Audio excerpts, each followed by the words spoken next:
I'm Michael Fox, and this is the Prospector News Podcast. And I have joining me from the other side of the Atlantic Ocean, I have regular contributor to the Prospector News, Ted Butler. Welcome, Ted. Thanks for having me again, Mike. Always a pleasure to be on. It's always a pleasure to have you. You write some very insightful articles for us. You take my half-assed thoughts and turn them into something worth reading and a good explanation with lots of good research behind it. So I appreciate your work and what you do for us. Our main issue, Thanks. we actually put you on the front page. I had asked you to write a series based on what electrification of the transportation system would look like, and we kind of laughingly went Hollywood with it and called it Planes, Trains, and Automobiles. And we put the first part out, and it was about the airline industry. Correct. Yeah, planes, trains, automobiles. So we're going to split into three parts. The first one we tackled was planes. So that's what we're going to be talking about today, of course. Yeah, absolutely. Now, the airline industry is an interesting quandary as I see it. It's not as a simple a solution as some of the other means of transportation and shipping goes. Did you find it that way when you started to dig in as to what the alternatives was for green energy in the airline industry? Yeah, it was quite a difficult one to research, but ultimately the theme that we discussed in our last podcast is still quite prevalent. This idea that we are going to be dependent on old energy still in the aviation sector for quite some decades. Further gains in efficiency will help lower the carbon emissions of the aviation industry, which actually only corresponds to 2% of global CO2 emissions. In fact, the Airbus A320neo and the Boeing 737 MAX families are already 15% more efficient than the previous models. So in this sense, further innovation will help to increase the efficiency of conventional aircraft and drive down carbon emissions further. And Boeing and NASA's Transonic Truss Brace Wing project is something that could help that further. But that said, the aviation industry will need to do a lot more if it's going to go green. And there's plenty of alternatives that we can talk about today that are being tipped as the, substitute to old energy. Yeah. Let's get the first question out of the way. Everyone wants us to be net zero by 2030, 2035. In aviation, this is not going to happen, is it? No way. The aviation industry is actually targeted 2050, but even that is probably still ambitious. There are many ways that they're considering it. One of the ways is sustainable aviation fuel, which, as you know, is a renewable fuel derived from all sorts of things like cooking oil, agricultural residues, energy crops. And it's actually estimated that SAF, as it's known, could be combined with jet fuel to account for up to 50% of the fuel tank. The problem is there's simply not enough SAF to scale up the needs of the aviation industry at present. And the cost of producing it is several times more than conventional jet fuel. So whilst this will make up a part of the energy mix in the future, there's still going to be other alternative green options that are needed. And one of those is hydrogen. And that was really the main focus of my article. For those that are unaware, hydrogen-powered aircraft are not necessarily a new thing. The US Department of Defense looked at them in the 1950s. And the Soviets actually flew a hydrogen-powered aircraft called the Tupolev 155 back in 1988. And as for why it's being considered, hydrogen is about 3 to 4 times lighter than jet fuel on an energy equivalent basis.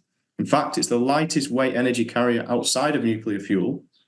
And this inherent lightness, which, hydrogen has the smallest atomic radius on the periodic table aside from helium, makes it preferred to, weighty batteries, at least until more energy dense options enter the market, So it being a lighter fuel that would increase the range of the jets that would utilize it, would it not? Or is it burn rate more quickly than traditional jet fuel would be? Yeah, so I think it's a combination of both. The hydrogen power in aviation will be kind of retrofitted along with the jet fuel powered systems itself. So it's not going to be simply we go straight to hydrogen immediately. And the actual hydrogen aircrafts that are currently operational are more for regional transit. Small aircrafts, they're trying to perfect the technology. And there are a number of startups actually doing this already. For example, Zero Avia, a UK-based startup, recently performed a successful test flight with a 20-seater aircraft in early 2023. And they basically think that by 2025, they'll have a power zero emission, be able to power a zero emission commercial aircraft, and then a 70-seater hydrogen plane by 2027. So obviously ambitious. They also expect hydrogen to move a jumbo jet from San Francisco to London in 15 years.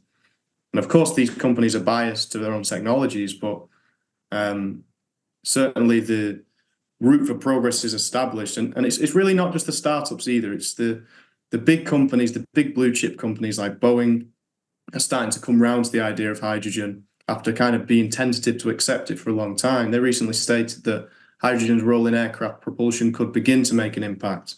And Airbus have actually branded hydrogen as the ultimate solution and the next frontier in alternative propulsion technology. GE Aerospace, which, as you know, is the world's largest manufacturer of jet engines, also believes that hydrogen-fueled flight is technically feasible. So we're starting to see this kind of recognition of hydrogen as, the next best green option ahead of, finding efficiencies in existing conventional jet fuel options.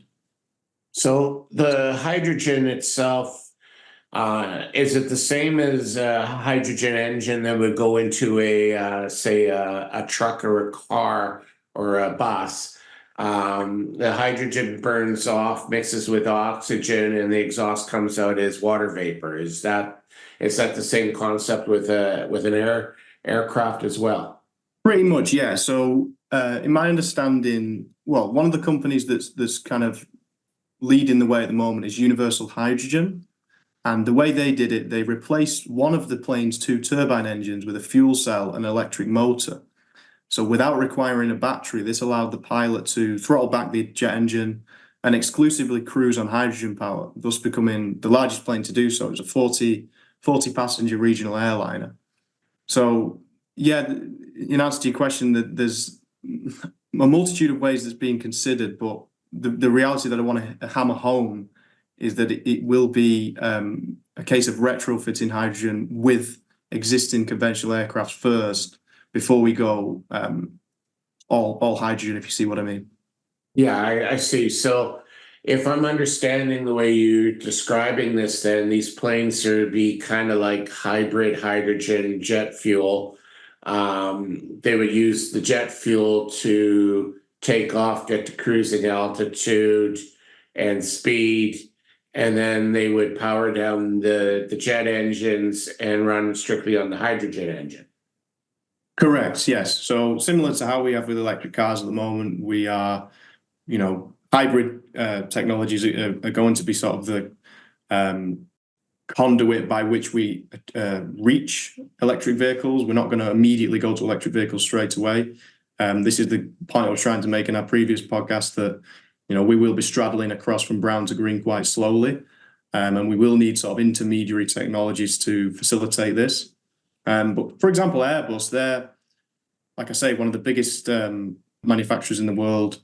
And what they're doing is they've got 4 aircraft prototypes for hydrogen combustion, fuel cell propulsion technologies, and configurations of both. So there's a real mix of both being attempted here. And obviously, it's such a new technology that's still really in its infancy that it's difficult to sort of extrapolate out where we will be in 2050 and, whether it's even worth it, which is a whole another question, Yeah, no, definitely. Now, when I've read about this in your article and I've looked into it, most of the testing seems to be being done on small regional jets. So these would be jets that would, I live in Charlottetown.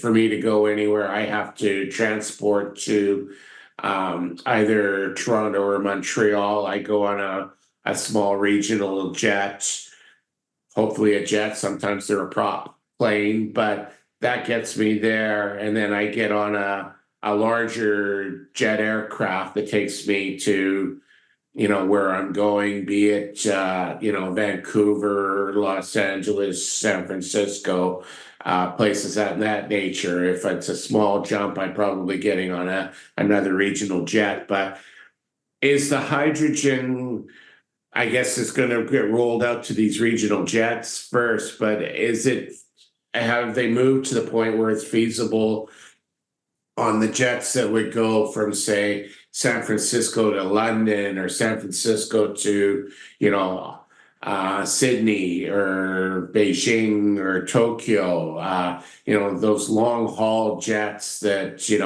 you're up in a plane for 7, 8, 9, 10 hours. Is the hydrogen fuel cells available to do that yet? Or is that, another stepping stone down the road? Yeah, it's more the latter, really. In my understanding, it's the long haul flights will take a long, long time to reach. The technology is still being tested by the startups. As I said, Zero Avia expects the jumbo jet to be able to, a hydrogen powered jumbo jet, to go from San Francisco to London in 15 years' time. So we're nearly at 2040 there. So even that, I believe, is optimistic.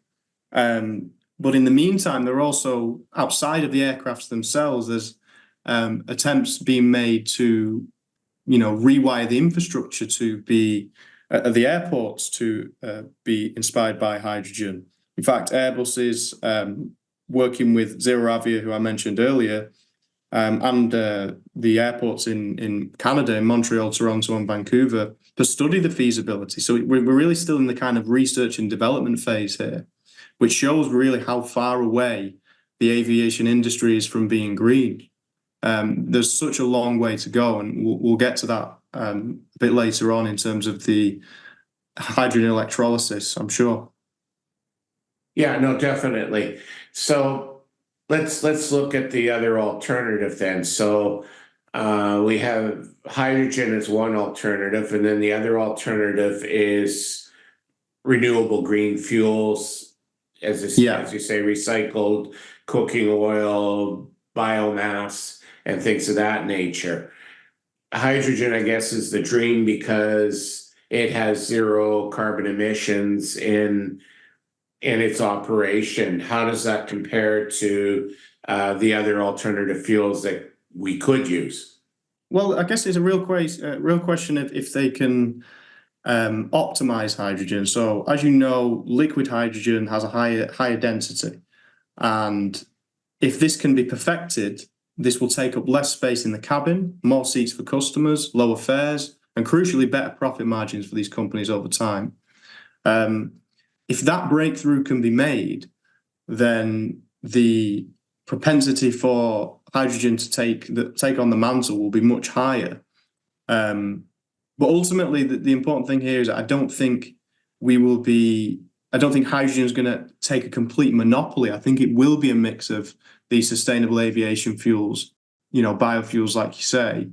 It's just the scalability of those sort of fuels, because they come from such various sources, for these sustainable aviation fuels to take up 50% of the tank.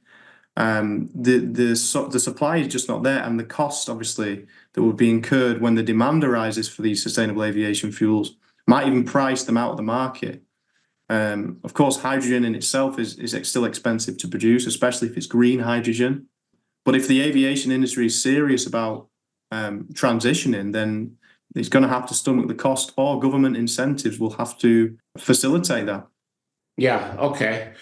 So let's assume then hydrogen is the green alternative that we're going to look at. What does that mean for the mineral mix that we're going to have to go through in order to get hydrogen and onto the planes themselves? What's going to have to change as far as that goes to make this a reality? Yeah, it's a great question. I think really it's about obviously producing more hydrogen, in short. The World Economic Forum who, you can trust as much as you want, estimates that hydrogen and electric aircraft will require about 600 to 1,700 terawatt hours of clean energy by 2050. And the IEA also forecasts that synthetic kerosene produced from hydrogen will provide for around 40% of the total energy use in the aviation sector by 2050. So we kind of crunched the numbers, what I did in the article, using the bottom end of these assumptions. And basically, we can conservatively estimate that about 240 terawatt hours of hydrogen energy will be required to power the aircrafts in 2050. What this means is that hydrogen electrolysis will need to be ramped up significantly in the coming years. But of course, the metal consumption will vary depending on the type of electrolysis that becomes popular.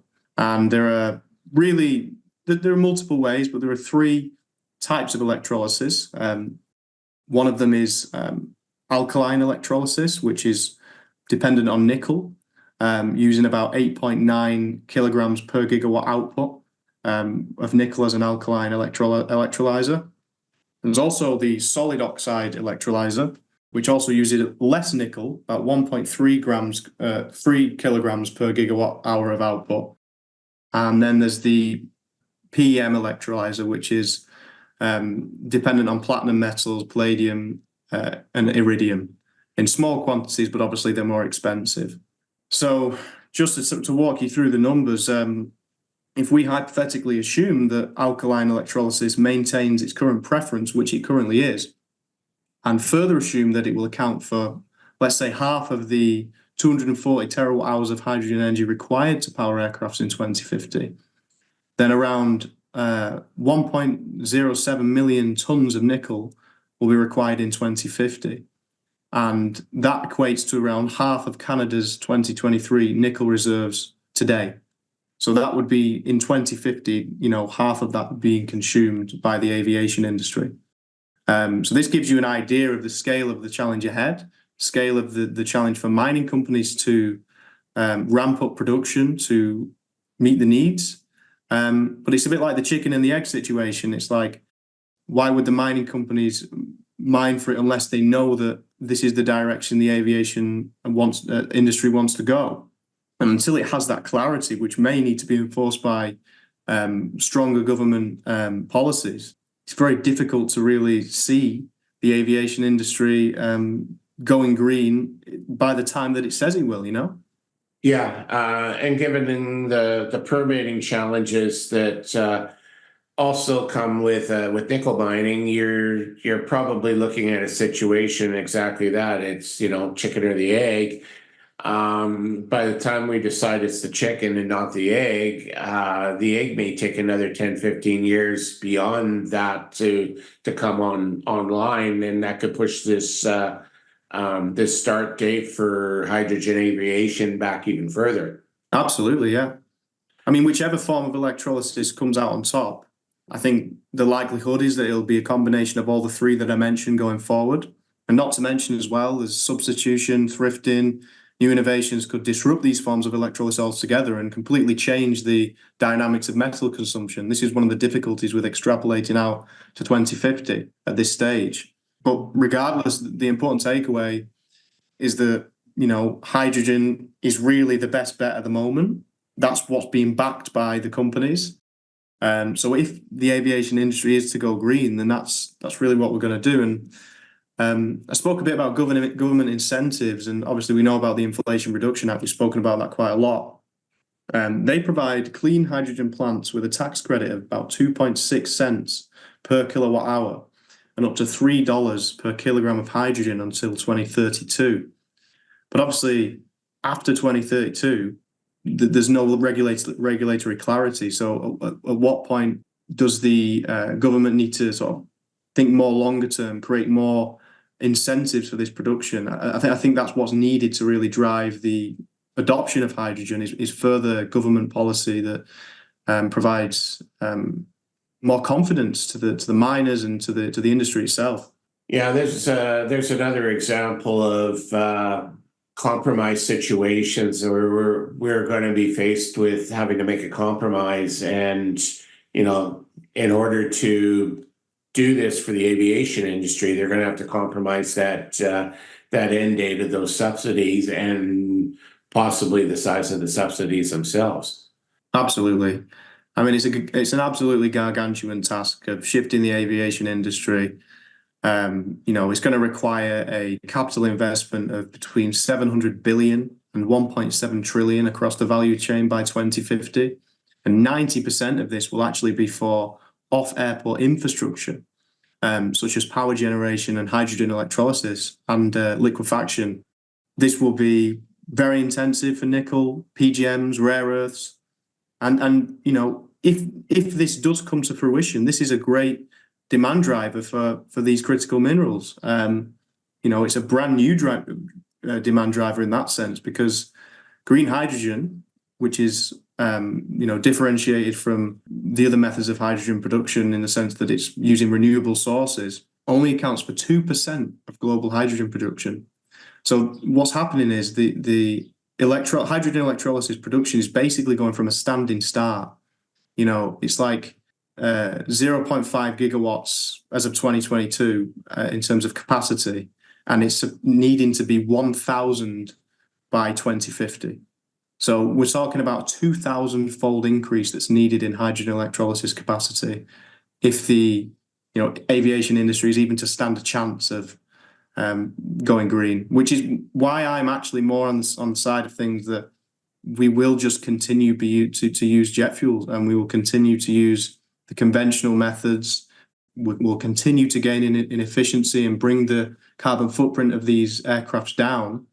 And it may be a long, long time before we really get to the point where hydrogen represents a real meaningful market share in the aviation industry. Yeah, when you bring in the capital costs of all of this at 1.7 trillion, and the aviation industry, if I remember you correctly from the beginning of this discussion, only accounts for 2% of the carbon out there. You have to take a look at the cost benefit of that, and you kind of have to wonder if the benefit of reducing carbon by 2% is worth $1.7 trillion. Yeah, absolutely. It's the right question to be asking. It's the question that our competent, jokingly, policymakers need to be asking themselves. They need to really, deliberate whether this is actually worthwhile, or whether it would be more beneficial in terms of net zero, in terms of net emissions, to actually focus on other areas, which we'll come to in the coming weeks in my articles and the podcasts of trains, automobiles, and the rest of it. Would they just be better off focusing on that?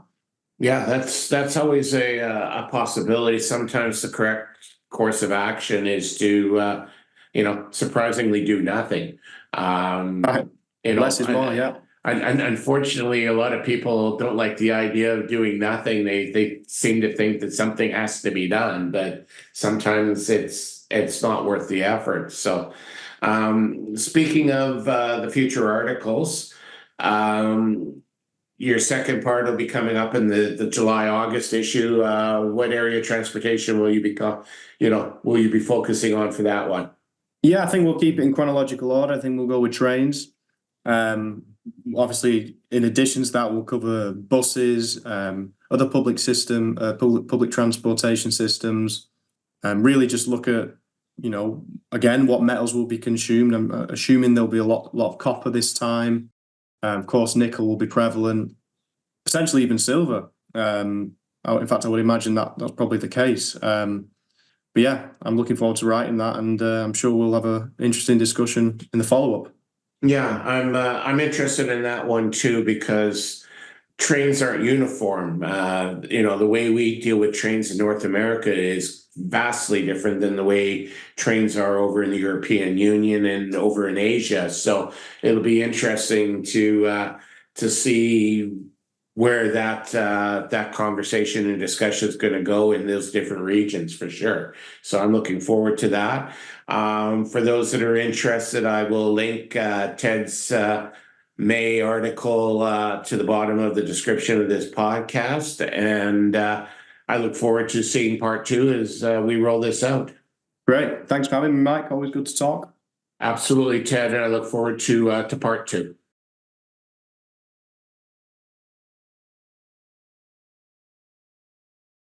The Prospector News podcast is for educational purposes only. The opinions expressed are those of the participants and are not to be taken as investment advice. Listeners need to do their own due diligence and seek advice of a licensed investment advisor.